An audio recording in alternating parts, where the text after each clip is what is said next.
A very good morning to all our viewers outside there. Welcome to another edition of The Other Perspective, which is brought to you by ACFIM, a Pan-African political finance watchdog.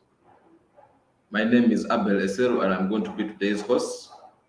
Please do subscribe to our social media platforms. Facebook, it's ACFIM.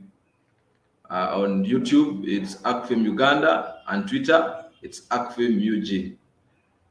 Today we are going to be discussing about politics of non-issues in the 11th Parliament.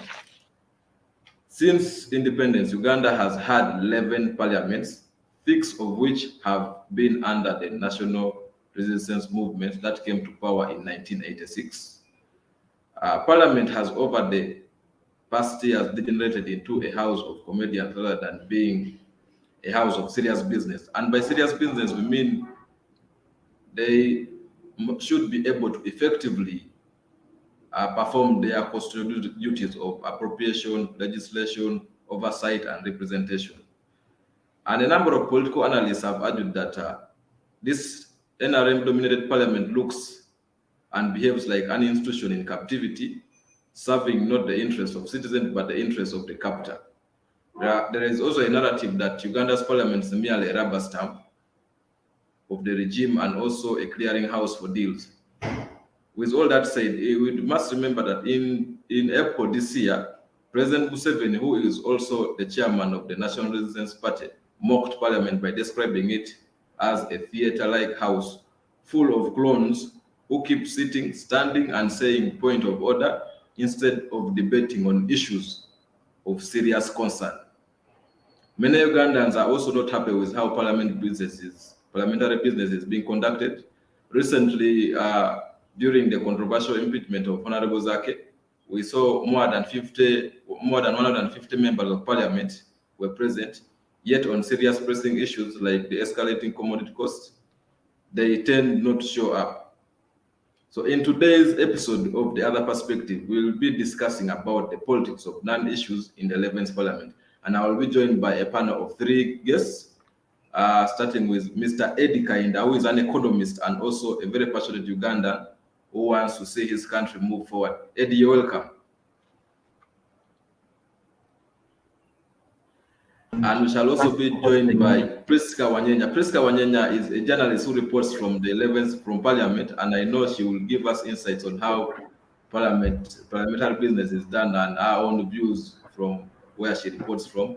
And then lastly, we shall be joined by Mr. Henry Muguzi, who is an expert in the area of electoral democracy and also a human rights activist.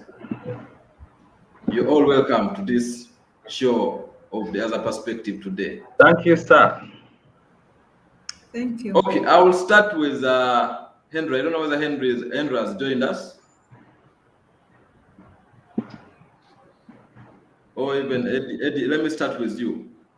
We have had 11 parliaments ever since 1962, and currently we are having the 11th parliament. We just started its term this year, and we are seeing that the parliament has generated since the first parliament that was in 1962. How did Uganda get here, and what went wrong? Thank you, Abel, for inviting me to this conversation. I may not have a clue of how the previous post-independence parliament worked, but I may be conversant with the parliament I've seen from 2006, 2007, 2008. That's where we start seeing serious parliamentary business coming into the country. And you remember, these are some of the very first parliaments that had more of enhancing capacity of parliament, but also contributing immensely to the development of the country. You recall that under those first parliaments, the 6th and the 7th parliament, it was more of individual merit, but also some of the candidates were coming in as independents. When you look at the difference between those 2 parliaments and the parliament we have now, for example, the 10th and the 11th parliament, you see very structural differences in terms of capacity. but also structural differences in terms of how business is done. But that notwithstanding, for me, I recognize Parliament as a strong, as one of the arms of government, but also a Parliament, a Parliament that contributes to the democracy and governance of the country. The quality notwithstanding, I'm just trying to mention that if it were functioning the way it would function, it would be prudent that Parliament contributes to democracy and governance. But when you look at the parliament we have now, and more specifically the 11th and the 10th parliament, you questioning the functioning of the parliament in terms of quality of legislation, but more specifically in the quality of the members that form that parliament. You shall also notice that over 50% of the old members of parliament do not come back, and those positions are filled by novices. Novices, I mean the members that are coming in parliament for the first time with and or without experience in terms of how they should conduct parliamentary business, but also in terms of how they should focus their debate on towards what they are discussing. I can give you a specific example of what happened in 2021 general elections. We had a new wave of young MPs coming to parliament, especially those MPs from the National Unity Platform, whose first intentions were not actually to win positions in parliament, but who saw themselves in parliament by accident because of the wave. So when it came to parliament, they lost they did not have the experience, they did not have the technical wherewithal, they did not have the means and methods of contributing to debate. They did much as uh, they did some capacity building to tell them how parliamentary business it should work in terms of ensuring that the role of the MP is to represent, to provide oversight, to legislate, but also to appropriate. They still think that parliament is a social service institution and they are discussing issues of social services in parliament than focusing on the core functions of functioning of parliament. So, but to be more specific on your question, the role of parliament has degenerated in a way that we have lost the quality we need. Parliament functions in a way that seems captured.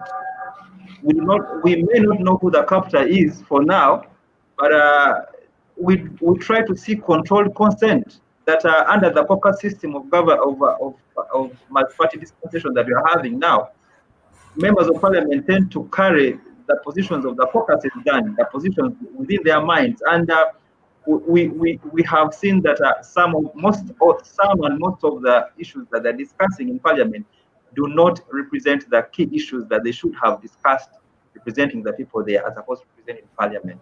For me, that's what I would summarize how I can see parliamentary business today. Thank you, Abel.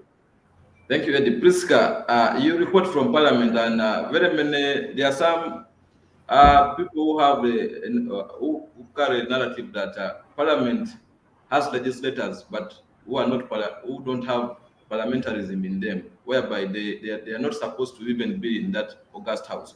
Why is it that we are having such a kind of or caliber of legislators, and whom should we blame for having such legislators?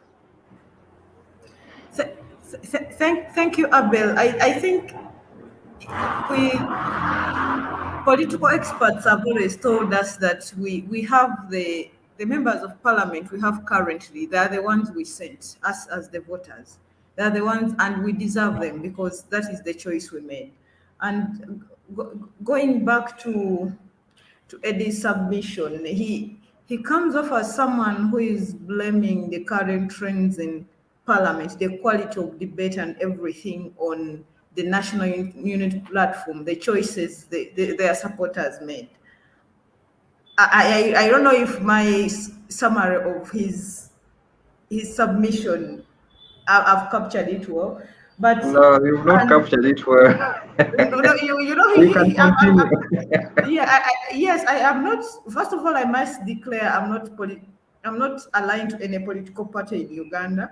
But if when you listen to what Abel said from the start, this trend was the same even in the 10th Parliament. If, and it has carried on even in the 11th Parliament. So when someone tries to blame it on the political wave, it speaks a lot of how they view issues. Perhaps I've summarized his submission wrong, but when you look at for the case of the MPs, the current ones, when you discuss the issue of their experience and the quality of debate and their submission, they blame it on the failure to have induction because they saw in May at the time.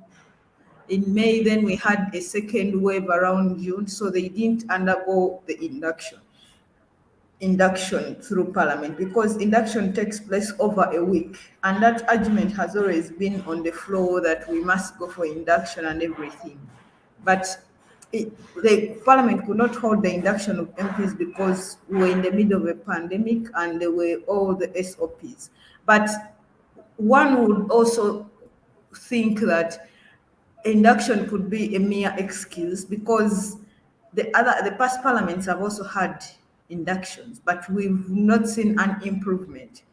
And even for the people who have studied the politics in Uganda's parliament, they tell you that the first term, the MPs are generally familiarizing themselves with the working of the business around parliament. It is hard for someone to you can just pick a handful of those whose impact can be felt within the first term. I remember last year we were talking to one of the former MPs of Ududa, and she said she got to understand the process of the budget process in her second term. So all the 5 years were spent on her familiarizing or the process of the budget, and you know that how important that process is. So this is someone who is, and she was one of the active ones. So it took her about 5 years. So she got to understand the process in the second term. So the trend has been the case like that. But when you look at who is to blame, of course, we are the voters because these are the people we send. And Ugandans are not people who are hinged so much on ideology of political parties. Because we have very many people who tell you, I am a Musevenist, I'm a Besigyeist, I'm a Chagulanist. So they support individuals and they don't get to support what the ideology some of the parties stand for. I do not know whether I don't know how many Ugandans bother to even sit and read the manifestos that their political parties spend a lot of money, by the way, coming up with, because coming up with a manifesto, you have to hire a team of consultants who are going to come up with the policies and the different sectors, because a consultant who is going to handle issues of land or education is not the same. But you put up that manifesto, and there are very few people who bother to go through the manifesto and vote you on the basis of what you're proposing. So when you're asking me who is to blame, we as the voters are to blame, and also some people who choose to stay away from the voting process because we think the results are already predictable, because we've seen that in the recent times the voter turnout has been deteriorating.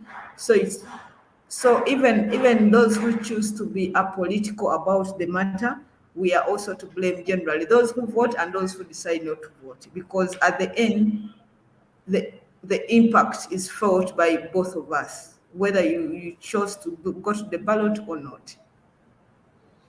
Thank you, Andrew. You're welcome. I want you to take us through. We know that we have had 11 parliaments ever since 1962, and I know you've done some research around parliaments of Uganda ever since the first one, which was in 1962, up to the one of 20, the one that ended in 2020, before this one came into place.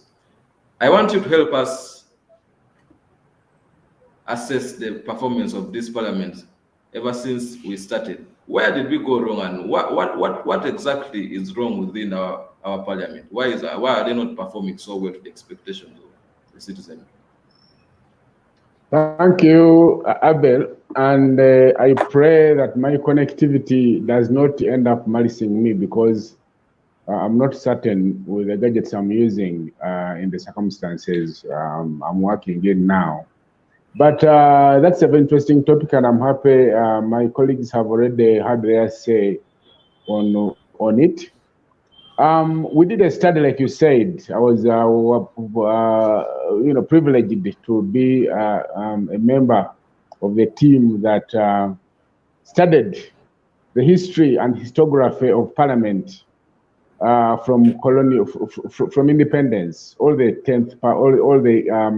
10 parliaments we have had, and the one thread that seemed to be running through was that all those parliaments had been captured by the executive. The difference in captivity was only in degree and scale.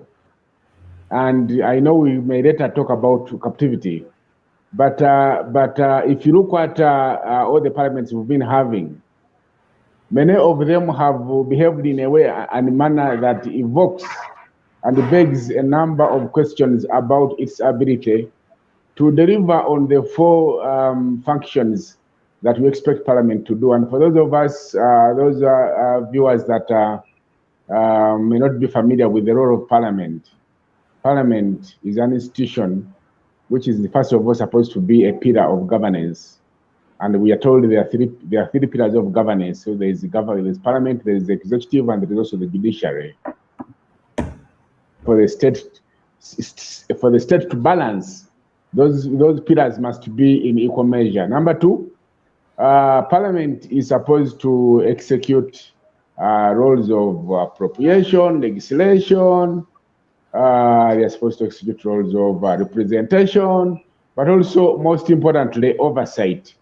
They are supposed to make sure that they keep the executive in check, because we have learned from many jurisdictions, from many democracies, that if the executive is left unabated, the chances are that they will veer out of line. So it's the responsibility of Parliament to make sure that the executive is constantly hooked into line. The question is Uganda's Parliament able to do that? You remember, I think it was the fourth Parliament that was captured by Obote, the Parliament that worked, first of all, was forced to accept to take on the pigeonhole constitution and work with it, live with it.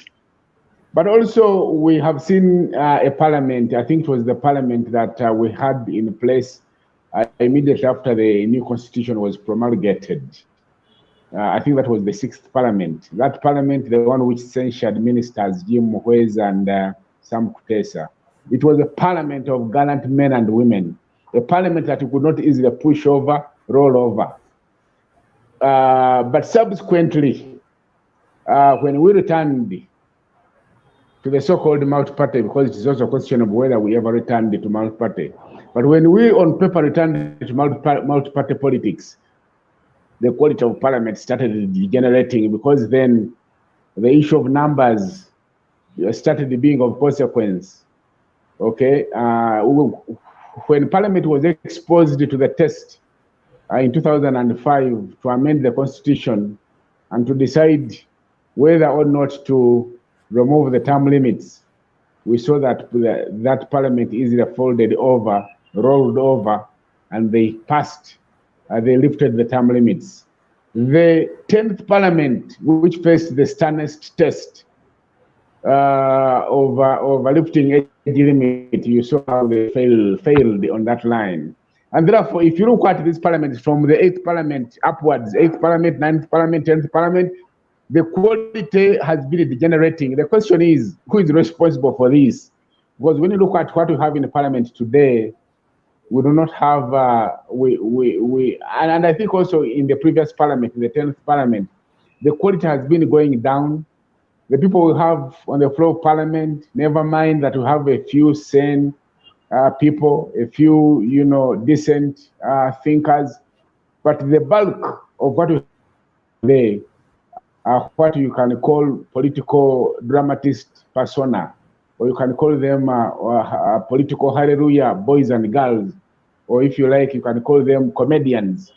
The president, Museveni, at one time called them clones. This is what we have in parliament, and who is responsible?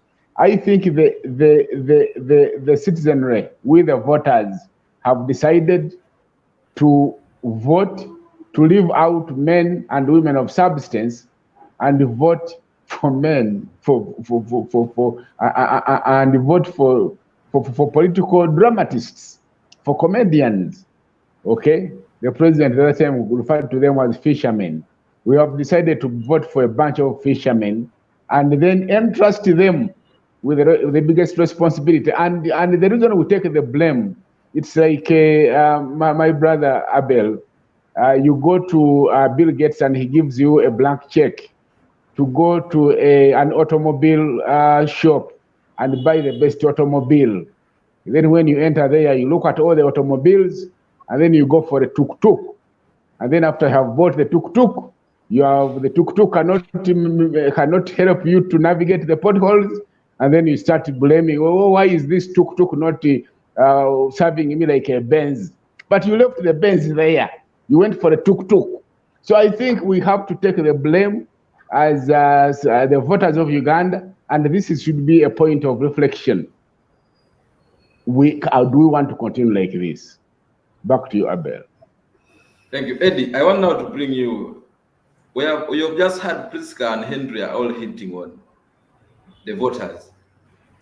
The kind of, or the quality of leaders voters elect to go to the parliament is not that they deserve. You as a researcher, I know you've done a lot of research on issues also concerning electoral democracy and those other things. Why is it that the voters are more appealing to candidates who are not really of good caliber to represent them in parliament? What is that thing that motivates them to vote for such leaders? Is that we elect leaders who look and behave like us. And when you contextualize to that kind of analogy to Uganda, the leaders we do have in parliament exactly think like the voters that that vote them into parliament or positions of power, to be more generic. But more specifically, Uganda has its own structural challenges that does not allow persons to think ideologically, just like Priska mentions, and that we think more in a trivial manner than a manner that brings substance and ideology onto the table. We are focused more on consumptive issues than investment, than long-term, than ideology, than growth, to issues that do serve the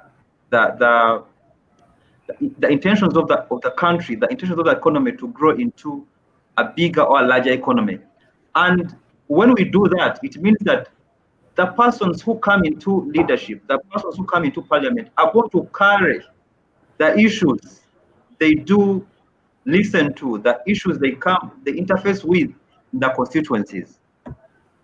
What has come to be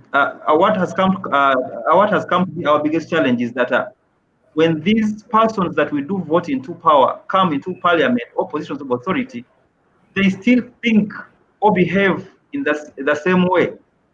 They don't take effort to research. They don't take effort to go beyond the box. They don't take effort to see beyond the voters and still carry the same kind of issues.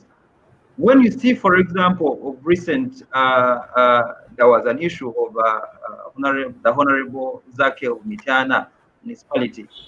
We see these persons coming in numbers to support to censure or to impeach the commissioner in parliament. But when we look for them to discuss substantial issues, we never see them on the floor of parliament, because they have not taken effort to transform themselves from the issues that they interface with in the constituency to issues of national interest. The Speaker Olanya has deliberately mentioned that we need to improve the quality of parliament, the quality of debate through research, through innovation, through creativity. But we have not seen that. And inability to do research manifests itself in the way they discuss trivial issues, just like I mentioned in parliament. We have not seen a person taking interest in discussing issues like of price control.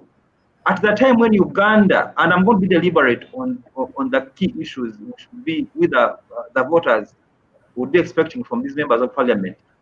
It is now time for Ugandans, for MPs to discuss price controls. There's enormous price increases. People are suffering. People are not going without food, but they have not come up to legislate on minimum and maximum price controls. They have not come up to protect the consumers against price controls. We are not seeing them come up to discuss issues of high prices. We have not seen them they have not discussed issues of high interest rates. You remember the central bank rate is at 6%, but the commercial interest rates are 28%. Do they have the knowledge, the intellect, the cognition to understand those kind of issues? Do they have capacity on issues of discussing land issues?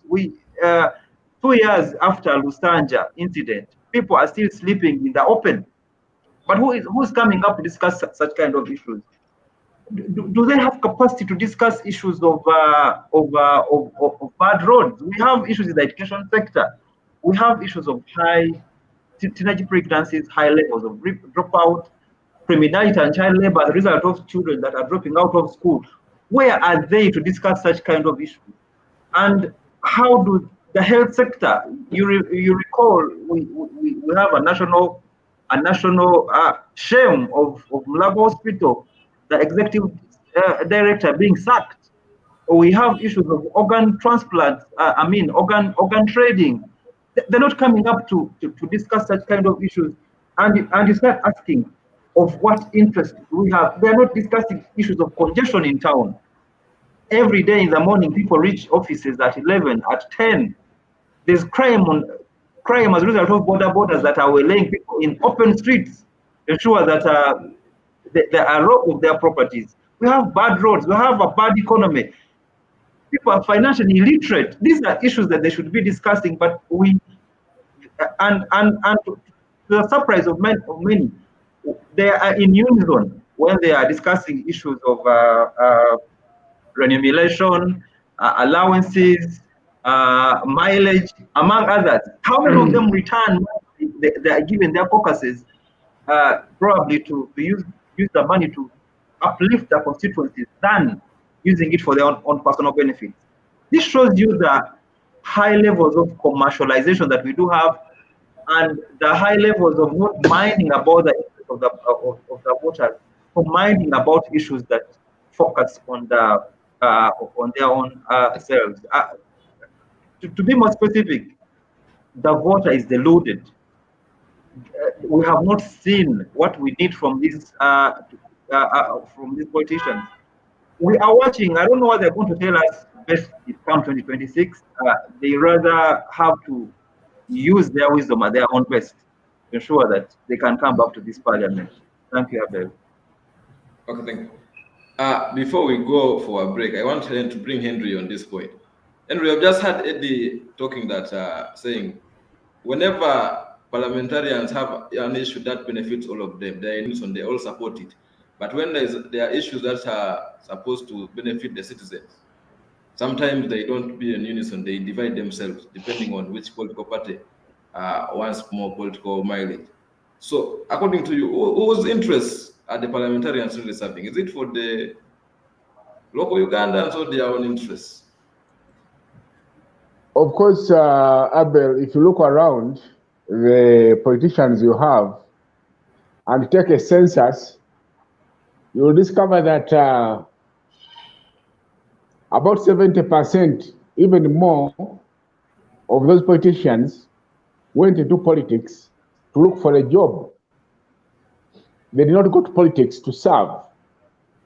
And because they went to politics to serve, and many of them are opportunists, and many of them borrowed money to contest and campaign, of course, you would expect they are going to dedicate most of their energies and time on recouping what they invested. But the bigger point is what E.A.T almost touched. And that's the point of the quality of voters and the people we vote for. And as E.A.T was making his submissions, I couldn't help but remember the good arguments of the late philosopher Socrates. Socrates was arguing that, you see, the process of deciding who gets to govern is a technical process. And therefore, the people who get to be involved in deciding who gets to govern should be educated. In the case of Uganda, people who have gone to school have decided to abandon elections. When you go and to observe elections and look at the caliber of the men and women in the line, the middle class and the elite have almost given up and delegated that responsibility to the people who are not well educated. And of course, for one who is not well educated, they vote for people who they think are the best, but the best, they don't have the capacity to tell. Socrates said at one time, give an example, that if you're looking for sailors to move a vessel across the ocean, and you are going to have to nominate, would you sit in to nominate who captains it? Would you entrust a bunch of farmers to identify the captain, or would you leave that responsibility to the people who know about ships to identify who captains it? Would you sit in a plane, those of you who fly, where they tell you that the pilot was chosen by farmers and people who were with limited education, or would you rather sit in one where the pilot was identified and appointed by people who know about aviation? The point I'm making is this: the elite have abandoned that very important responsibility. We have relegated it to people who have done their best, and their best, the quality they've given us out of their best, is not anywhere good, near good enough. And therefore, I think we need to rethink. We need to find a way of getting the elite come back and assume their role. We need to understand that it is important to have men and women of substance representing us at any level, regardless. Back to you, Abel. Thank you so much. We are now going to go for a brief break, and then we shall return.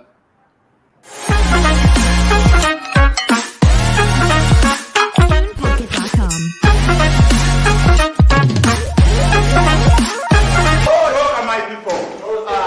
A cup of coffee, please. There is tea, everything. Snacks are on the way. Your thanks, but the reason that's why we are here, our people need improve the best services. We at least need an ambulance at every center. My sub-county is the forest. We used to depend on the former MP's vehicle, but when he lost his elections, he took away his vehicle. Of course. So what does that mean? Use your budget as a district to procure the ambulances. If I could, I would. But unfortunately, government operates differently. I'm saying, Chairperson, this is very serious and urgent. Yes, I know. And why are they called local leaders then? Local government. You people, who sent you here? I know, of course. We are concerned citizens who are watching people dying every day. We've lost our beloved ones just because of poor health services. Something has to be done. You are right. Something has to be done, and very fast. Yes. That's transport for you. Go back. But All your concerns are taken care of. I will handle. but Have a Chairman, safe journey. Thank you so much. but this man seems to undermine our cause as to why we're here. No, don't misunderstand me. This is just transport, no strings attached. Chairman, we came here to discuss and find solution to our problems. But it seems you don't want to engage with us. Let's go and mobilize people, and you'll see how serious we are. Good citizens, let us always hold our leaders accountable. Leadership is a service, not a privilege. Contribute today at www.politicalfinanceafrica.org/donate. Together, we can contribute towards enhancing democracy as a viable system of governance in Uganda.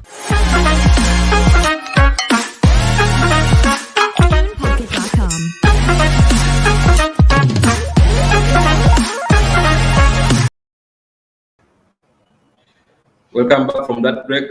Today on the other perspective, which is brought to you by ACFIM, a political finance watchdog, we are discussing about the politics of land issues in the 11th Parliament. Before we went for a break, our colleagues who are our guests today gave their views on what they think is making Parliament degenerate from where Uganda is expected to be performing very well to a level whereby nowadays they are focused on issues which are not benefiting the nation. You are a journalist in Parliament, and I want you to respond to this say from Museveni. You know, in April this year, President Museveni, who is also the chairman of the NRM party, mocked Parliament by describing as a theatre like House of Clones who keep sitting, standing, and saying point of order instead of focusing on debating on issues of serious concern. What do you make of such a statement from the head of state and also the NRM chairperson, which has the largest number of parliamentarians? Of course, the president was spot on in his description because we have seen several instances whereby he has tried to leave Parliament to handle its matters, and he has reached a point whereby he thinks they have failed at it. And as we speak right now, he's supposed to have a caucus with the NRM today at Kololo. I left when the MPs were waiting to leave in their yellow shirts and dresses. So by top on the agenda on the caucus, they are going to discuss the parish development model. And you look back on Friday, the deputy speaker had called for a special sitting at 10 to discuss the parish development model because there are very many issues that have been raised and the discrepancies, especially when you look the caucus in Buganda had they think that the sharing of the 17 million is not going to benefit Uganda region that has that is densely populated. When you look at the current setup of their parishes that have very many people compared to the rural constituencies, so there are all those issues that are going to be discussed in the caucus, and the mere fact that there are no reasons given as to why the special sitting on the parish development model was called off. And when you look at the other paper that Parliament issued out yesterday for yesterday's plenary sitting, the parish development model was also going to be discussed, and it still the business was pushed aside, and they were also going to look at this. There was supposed to be a statement from the Ministry of Finance and the skyrocketing prices of fuel and commodities. The matter was also not handled, and the only business that Parliament handled yesterday was to receive the ministerial policy statements ahead of the budget scrutiny, and even the ministerial policy statements that Parliament was waiting for, some four ministries were not in position to table the ministerial policy statement, and yesterday was the deadline. So so by the time the president steps away from his duties to say, let me address the caucus, it depicts on the failure of parliament failing to take charge of the matter. So he's coming up to handle the business itself because he wants the NRM to harmonize on its position before they come. Of course, there are also other things that are going to be discussed, but the by the time a president makes such a statement, and you see his actions of taking charge of the matter, it speaks of him not having trust on the people he has appointed around him. So, and of course, those his critics will ask why he appoints those people if he knows they're not going to help him on the matter.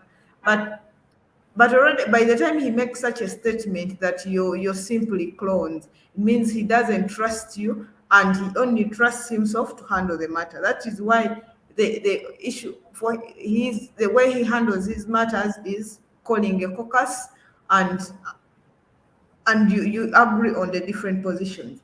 But when I go through some of the issues, the pending matters on the order paper, we have we have a statement on the violence that the children in Karamoja face, especially the street children. There was a motion that was brought about last year, but the matter hasn't been disposed of. And we know how critical the issue of the the violence that these children face on the streets. So it has also been pushed, and we don't know the exact date that is going to be handled.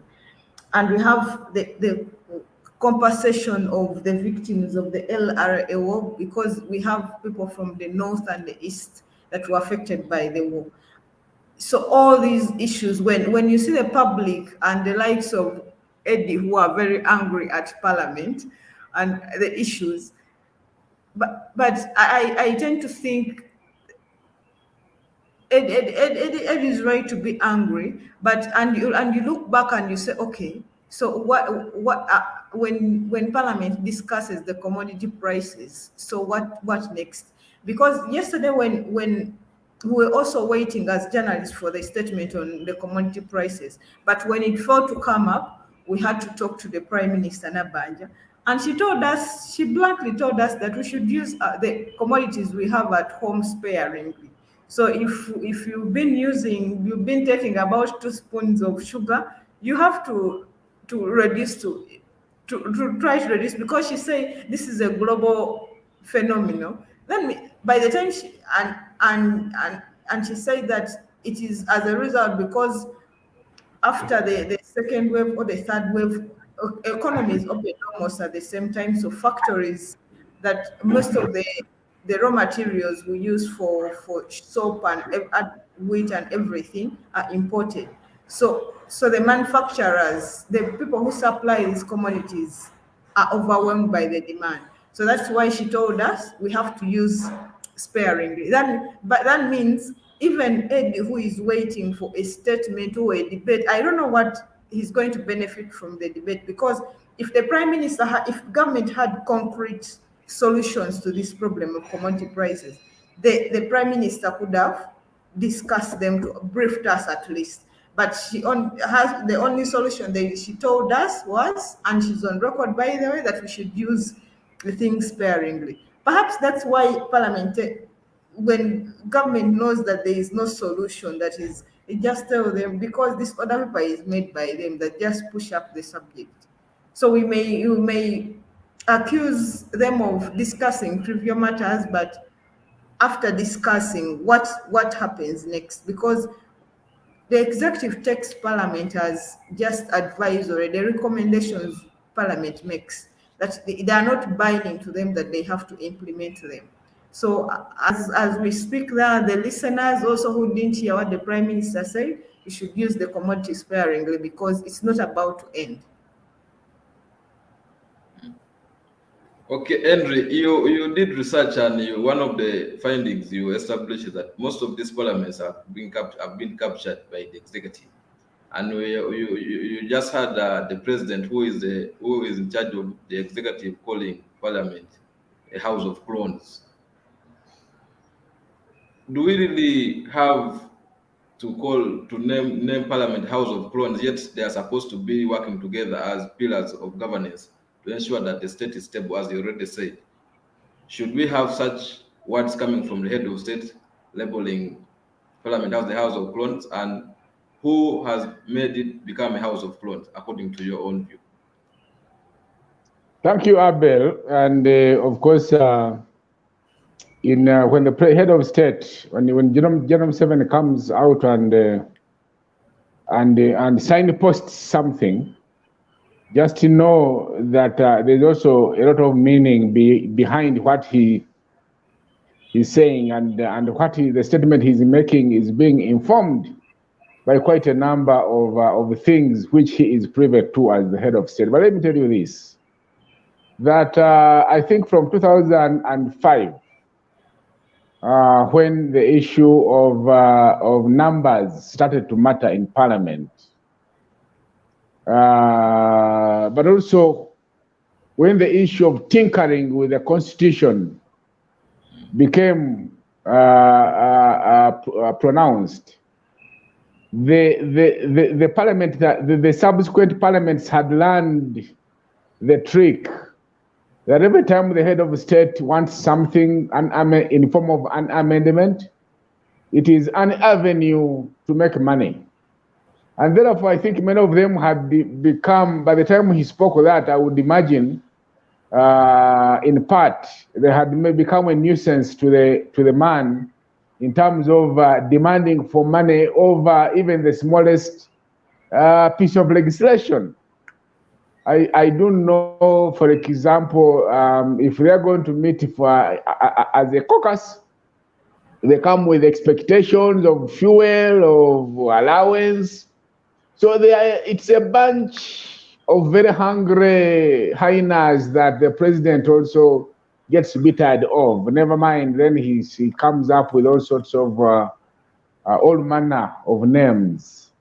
So I think they are the ones. The behavior of this parliament is the one that makes them be called names, because the truth has to be told that when it comes to issues that matter to the ordinary Ugandan, you get to see that they have no clue. Earlier on,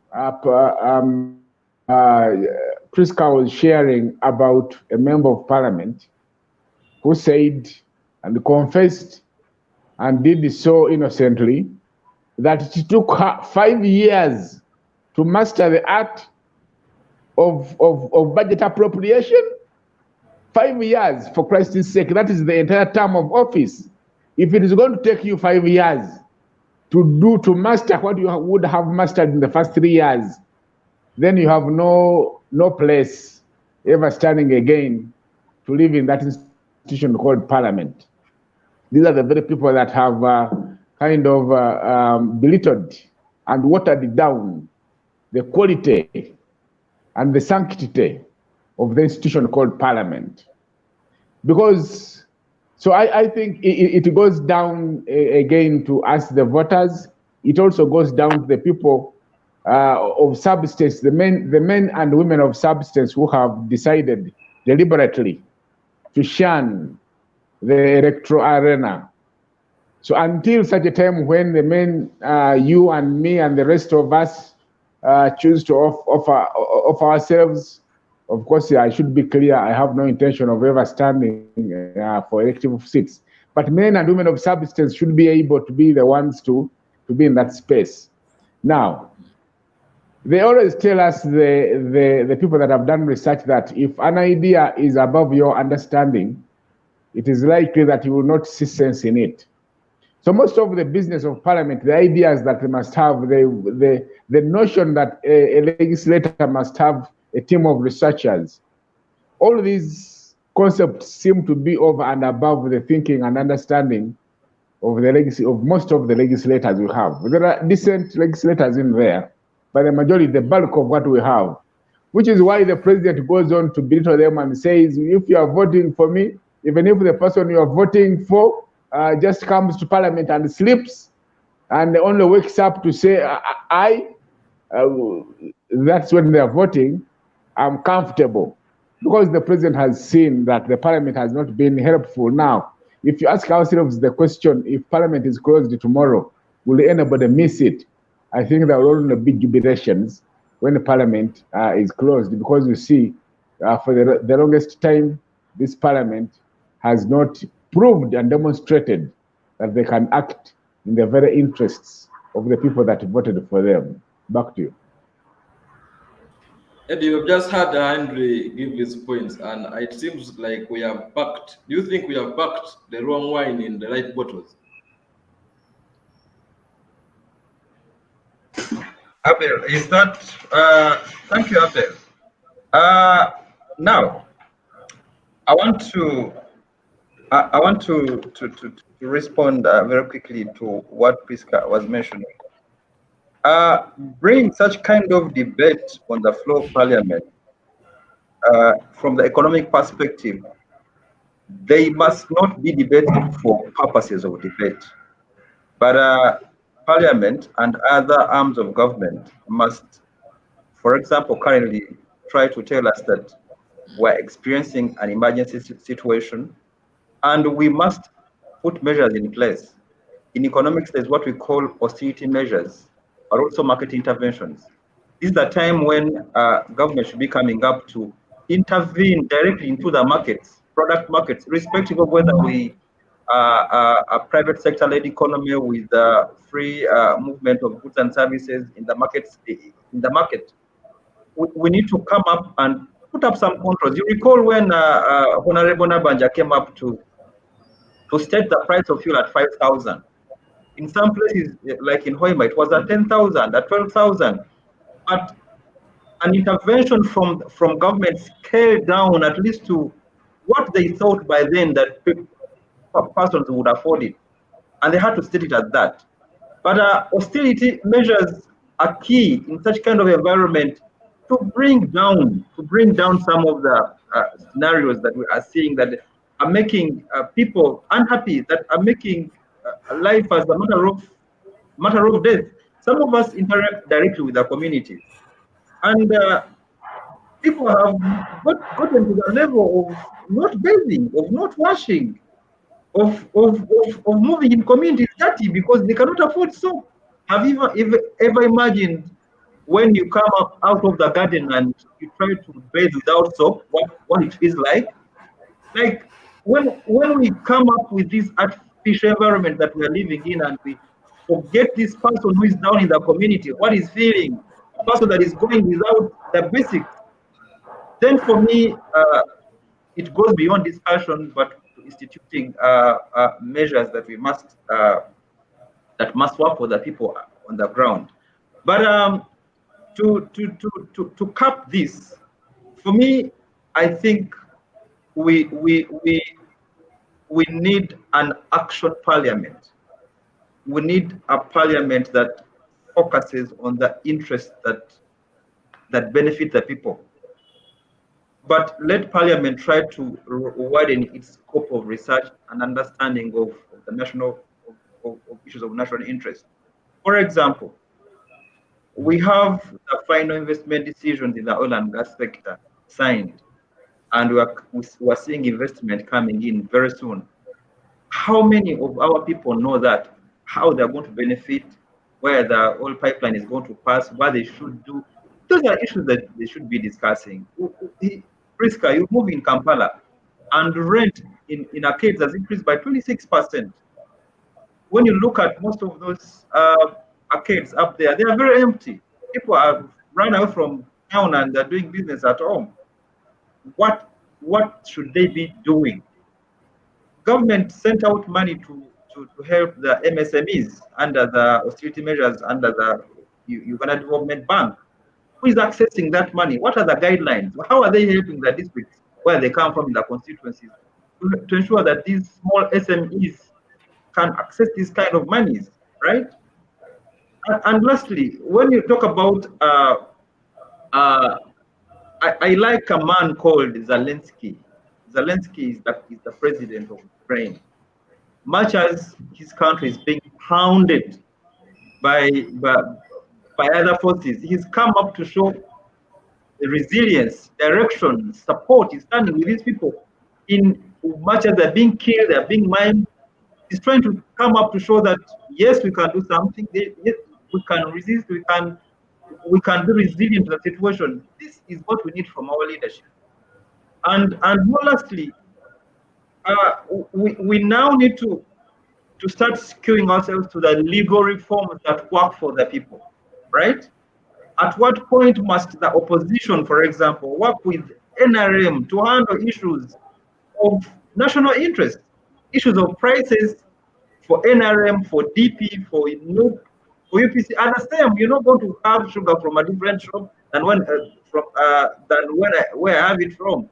I think for me, at this point, people should forget about bravery and start being intelligent. In our language, you have a saying which goes like, bravery is a very poor substitute of intelligence. I think they had better invoke their intelligence capacities to ensure that they work for people, they do things that benefit the people. And as I sign out, let the MPs invoke their creativity and their innovation, or else they have nothing to tell us in 2026. Even this wave that came up and brought many people that did not expect to be in parliament are likely to serve one term and go back to their constituencies and live in poverty, just like their constituencies that voted them into power. I sign out. Thank you very much, Abel. Thank you, Eddie. Henry, now, and Priska, I want your parting shots on how you think we can restore the sanctity of parliament as an organ of people's sovereignty. All right. Thanks, Abel.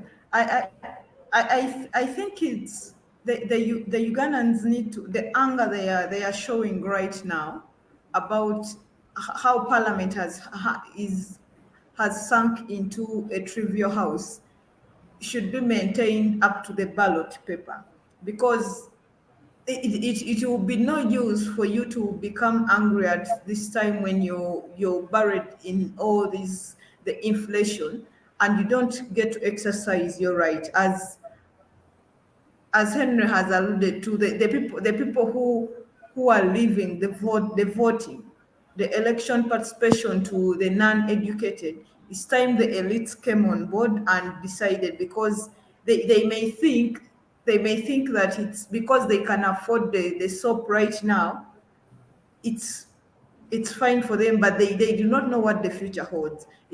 It's time that the public came out and started holding their MPs accountable, because the time that they've started holding the MPs accountable, the MPs are now fighting back. Now the legislation that Nsereko is proposing, amendment to the Computer Misuse Act, they are trying to criminalize insulting and the cyberspace. They're trying to tighten their grip on the cyberspace. So we have to look at, the public has to look at other ways of holding their MPs accountable, because we thought social media was the only avenue we had, but now they are coming for it. So when they've come for it finally, because I know that amendment is going to go through, your only avenue to fight the politicians is going to be on the ballot, because we have seen that politicians worldwide, not just Uganda, but worldwide, politicians are generally selfish people who are after just fulfilling their interests and quenching their greed. Thank you, Priska. Henry, your parting shots. Yeah, I think, in my view, the time has come for the electorate, wherever they are, to understand the value and power of the ballot, and also understand that election time is not just an outing to go out there and have fun. It's a time for you to take off, to use your intelligence, however big or small, in order for you to identify from among the candidates who is going to serve the interests. And that candidate may not necessarily be thinking or acting or looking like you.